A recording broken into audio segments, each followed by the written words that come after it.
Fruto de más de 20 años de experiencia en el sector y de innovación constante, en Belsan disponemos de una gran variedad de productos, garantizando los requerimientos nutricionales necesarios para todas las etapas y tipos de cultivos con altos rendimientos y productividades.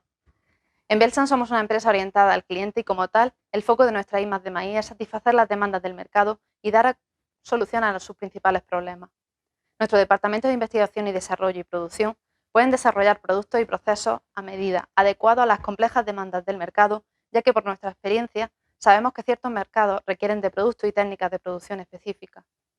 La I+D Maíz es uno de los pilares de Belsan. Por ello estamos impulsando proyectos y creación de nuevos departamentos que impulsen la sostenibilidad a través de nuevas líneas de desarrollo de producción.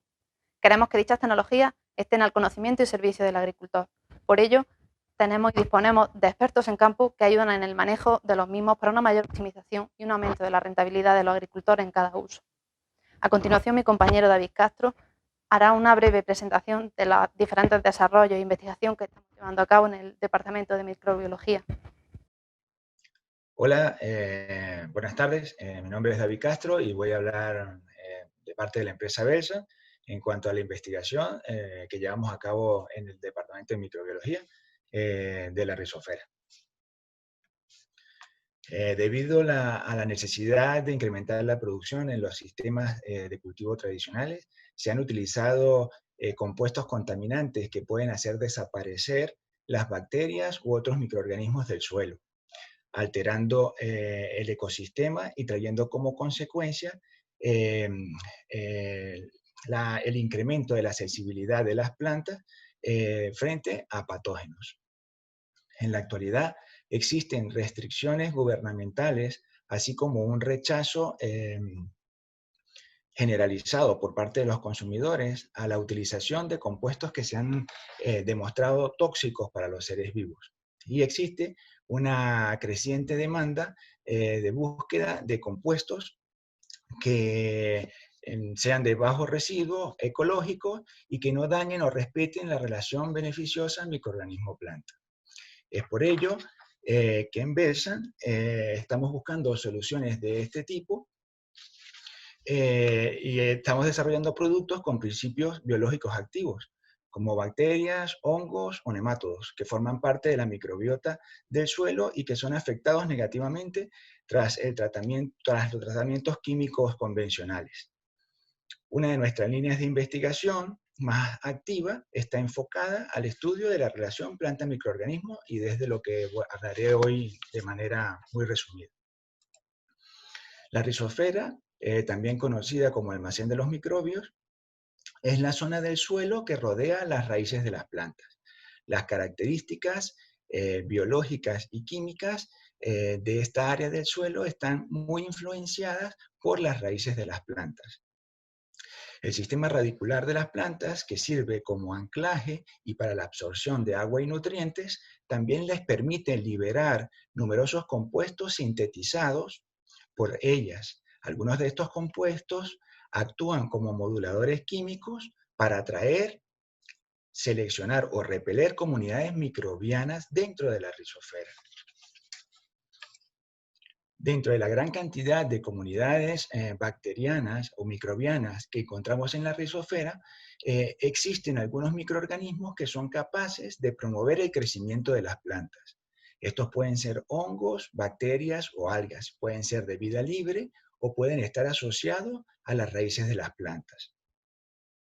Algunas de estas simbiosis pueden ser muy estrechas o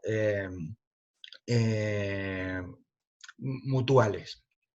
Las bacterias capaces de promover el crecimiento de las plantas son conocidas como PGPR, o rizobacterias promotoras del crecimiento, las cuales colonizan competitivamente las raíces de las plantas. Además de favorecer el crecimiento de las plantas, estas bacterias presentan un amplio rango de beneficios relacionados con la salud de las plantas y poseen una gran importancia agrícola al favorecer la rotación y la sostenibilidad de la producción de los cultivos. Algunos de estos beneficios aportados por las PGPR mencionaremos la nutrición o la promoción del crecimiento a través de la mejora de la nutrición. Estas bacterias son capaces de incrementar la disponibilidad de elementos esenciales como el nitrógeno, el fósforo y el potasio. El incremento en la disponibilidad del nitrógeno lo logran tomando el nitrógeno atmosférico y fijándolo a una forma de amonio que está más disponible para la nutrición de la planta. Eso lo hacen, pueden hacerlo de forma libre o de forma simbiótica en las raíces de las plantas a través de un complejo enzimático denominado nitrogenasa. Por otra parte, el incremento en la disponibilidad de fósforo y potasio está principalmente atribuido a la propiedad que tienen estas bacterias de producir ácidos orgánicos que permiten la liberación de estos compuestos en la rizosfera. Otro de los beneficios que pueden aportar estas bacterias es la protección frente al estrés abiótico, representado por la sequía, la alta salinidad en suelo o las altas o bajas temperaturas. Este beneficio es una característica de estas bacterias, lo logran a través de la expresión e inducción de diferentes grupos enzimáticos como las polifenoles oxidasas o peroxidasas. Además, también a través de la producción de una enzima denominada ACC desaminasa, que es la encargada de regular, que es una de las reguladoras de los precursores de etileno en planta, una fitohormona relacionada con las respuestas de la planta a estrés. Finalmente, algunas de estas bacterias PGPR pueden conferir protección frente al estrés biótico, que está representado por infecciones bacterianas o fúngicas. En nuestro laboratorio de investigación estudiamos más profundamente los mecanismos involucrados en la protección frente a los patógenos que pueden conferir algunas bacterias PGPR. Entre ellos, la producción, ¿sí?, de moléculas orgánicas con actividad antibiótica o antifúngica, la producción de sideróforos para secuestrar el hierro y así limitar el crecimiento de patógenos, así como la inducción de los mecanismos de defensa de las plantas, como la respuesta sistémica inducida. Mediante pruebas in vitro hemos caracterizado genéticamente, bioquímica y filogenéticamente diversas bacterias de la rizosfera para determinar su potencial PGPR y seleccionar las mejores. Entre las actividades que hemos evaluado se encuentran la solubilización de fosfatos, ya sea por la actividad enzimática de la fosfatasa alcalina o la producción de ácidos orgánicos, como comenté anteriormente, de la fosfatasa ácida, la producción de sideróforos para competir con patógenos y secuestrar hierro, la producción de enzimas extracelulares también con un potencial biotecnológico, como por ejemplo proteasas, lecitinasas y amilasas, las enzimas también como ADNasa, entre otras. También hacemos una evaluación de los compuestos antagonistas que pueden ser excretados por estas bacterias que limitan o inhiben el crecimiento de, en este caso, hongos fitopatógenos. Los resultados obtenidos en el laboratorio luego se extrapolan a pruebas in vivo para evaluar, por ejemplo, el aumento del tamaño de las plantas y el aumento en peso y calibre de diferentes frutos. Todos estos estudios nos han permitido diseñar productos con diferentes funciones que pueden ir desde consorcios microbianos que actúan en simbiosis para la activación y recuperación de suelos, hasta cepas bacterianas individualizadas que mejoran la nutrición y confieren protección comprobada frente a diferentes estreses bióticos o abióticos. La utilización de nuestros productos biológicos nos ha permitido incrementar la absorción de nutrientes por la planta, modular el desarrollo de la planta, aumentar la tolerancia de estas plantas al estrés abiótico y al estrés biótico representado por los patógenos, suprimir o disminuir la virulencia de los patógenos y aumentar la resistencia de estas plantas a enfermedades, manteniendo, por supuesto, como ventaja que no, frente a los compuestos químicos que no son tóxicos, que los microorganismos activos que están activos en estos productos habitan naturalmente la rizosfera, son ecológicos y no son perjudiciales para el medio ambiente. Pues ahora los dejo con mi compañera Gemma Pérez, que continuará explicando parte de lo que hacemos en investigación en nuestra empresa. Gracias. Hola, muy buenas a todos. Es un placer estar con vosotros hoy aquí. Mi nombre es Gemma Pérez Molina, trabajo en el departamento de I+T. Soy especialista en ensayos en campo y el área que vamos a tratar a continuación se trata del sistema de defensa de la planta. Nuestra visión hacia el futuro de la agricultura como fabricante tradicionalmente de fertilizantes químicos, centramos nuestro interés en desarrollar productos innovadores obtenidos a partir del conocimiento científico de cómo las plantas responden de manera habitual frente a diferentes tipos de estrés que se le pueden presentar. Las plantas en general tienen unos procesos metabólicos y celulares más versátiles que los animales. Esto se debe a una característica que todos conocemos y es que las plantas no se mueven nunca del lugar donde germinan, por lo que tienen que adaptarse y superar las condiciones desfavorables para poder sobrevivir, ya que no disponen de la capacidad para evitarlas cambiándose de sitio. Las plantas establecen múltiples mecanismos de respuesta, de defensa, incluyendo, por una parte, los mecanismos pasivos, donde se engloban las barreras físicas, también conocidas como, donde cobran, especial importancia la composición y estructura de la cutícula, la formación de tricoma, estoma, así como la pared celular. Por otro lado, dentro de estos mecanismos pasivos se encuentra la defensa química, que está caracterizada por la secreción por parte de la planta de compuestos antimicrobianos o antisépticos. Además, las plantas poseen mecanismos activos de defensa, donde se agrupan la resistencia sistémica adquirida, traduciéndose a nivel local de una muerte celular programada o la activación de la respuesta hipersensible en aquellas zonas necróticas, mientras que a nivel sistémico se produce el flujo de moléculas señal o mensajeros que median la activación de las reacciones de defensa en tejidos alejados a las zonas de infección. Otro mecanismo activo está compuesto, que la planta utiliza en la resistencia sistémica inducida. En este caso, se activa este sistema a través de la colonización de microorganismos no patógenos en la zona de la rizosfera, de la raíz, y por heridas causadas por herbívoros. Es importante diferenciar entre los dos tipos de estrés o, de los dos grandes grupos de estrés que pueden afectar a la planta. Por un lado, el estrés biótico y el estrés abiótico. El estrés biótico está generado por agentes invasores que causan daño o enfermedad en la planta, tales como pueden ser los hongos, fitopatógenos, bacterias, virus, viroides o nemátodos, así como micetos. Que el estrés abiótico es causado por factores ambientales adversos para el cultivo, como altas temperaturas, frío, salinidad, daños mecánicos, polución o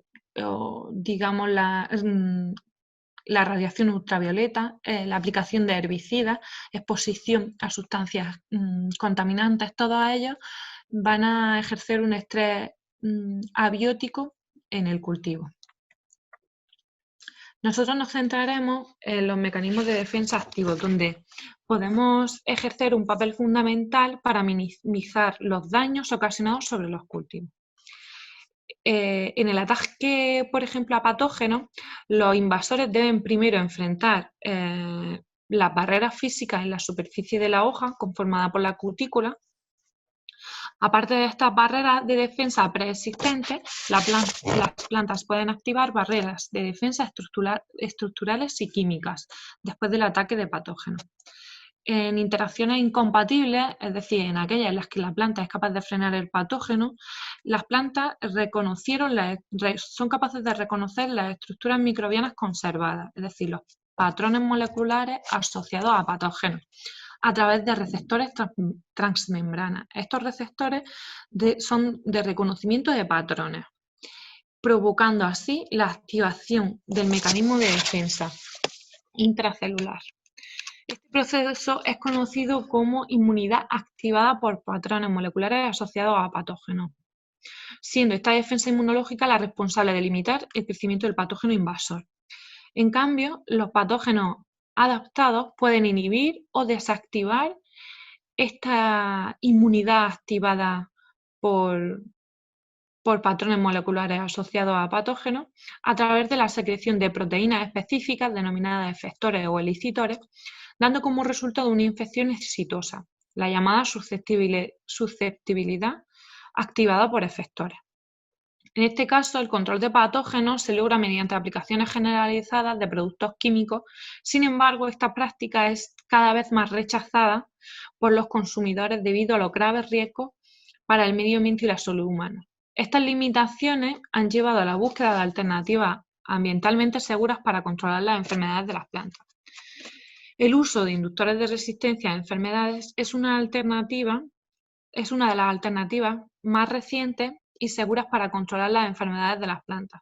Por ello, se hace necesario conocer las herramientas a nivel genético que tienen a disposición las plantas. Una de ellas es la resistencia inducida. Se trata de una estrategia basada en el estudio del repertorio natural de defensa de la planta. Esta se caracteriza por una mayor manifestación de las respuestas de defensa innata de las plantas contra diferentes patógenos provocados o bien por la aplicación de factores externos que se manifiestan antes del ataque del patógeno, denominado elicitación, o después de la infección de patógenos, denominada priming.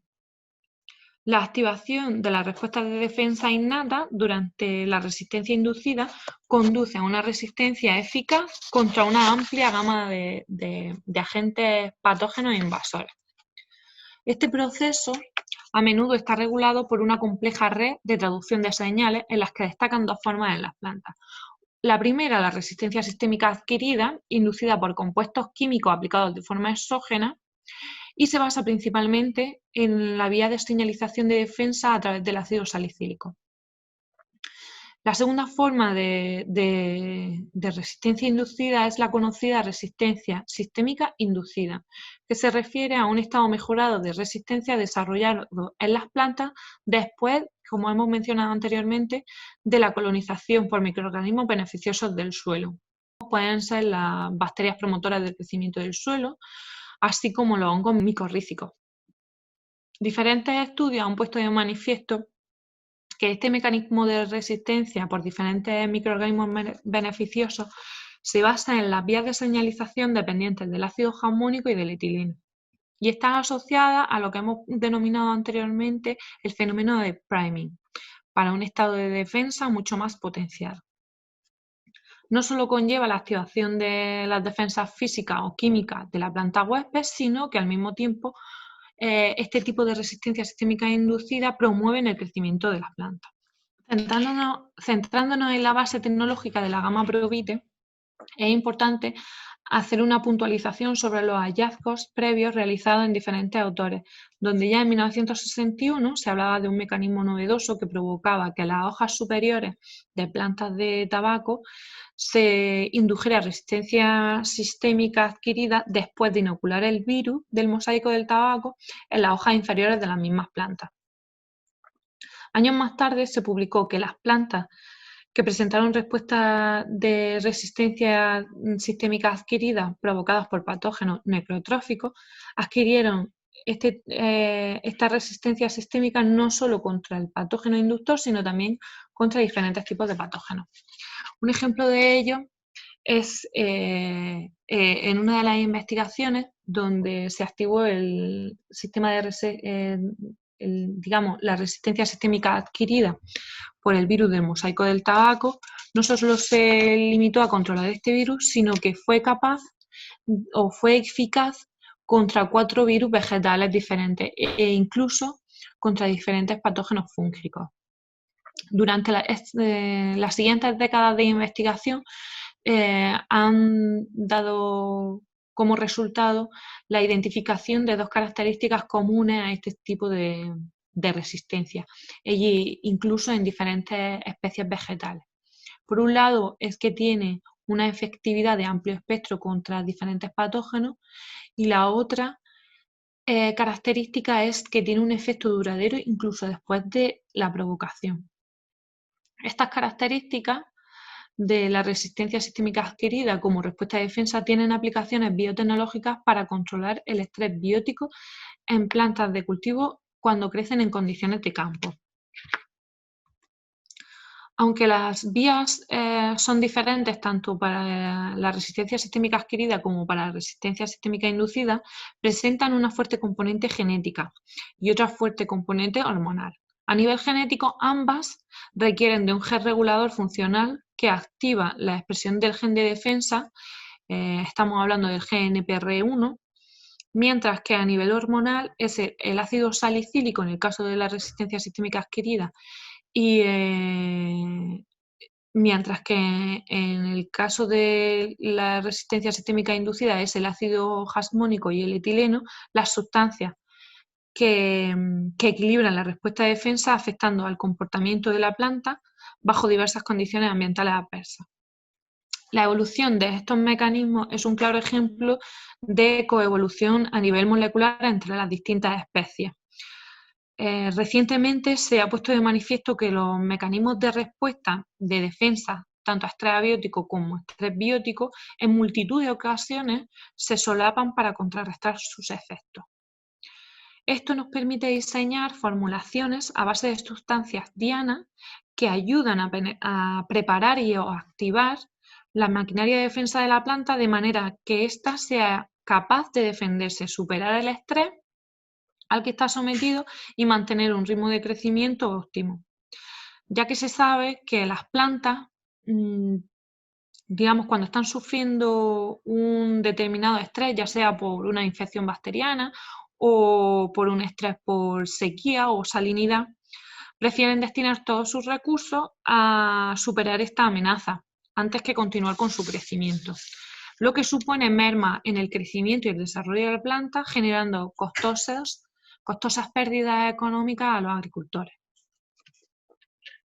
Es importante, además, conocer que las plantas, como hemos mencionado anteriormente, son capaces de reconocer los patrones moleculares de patógenos para prevenir que la infección se propaga o se produzca una mayor infección en la planta.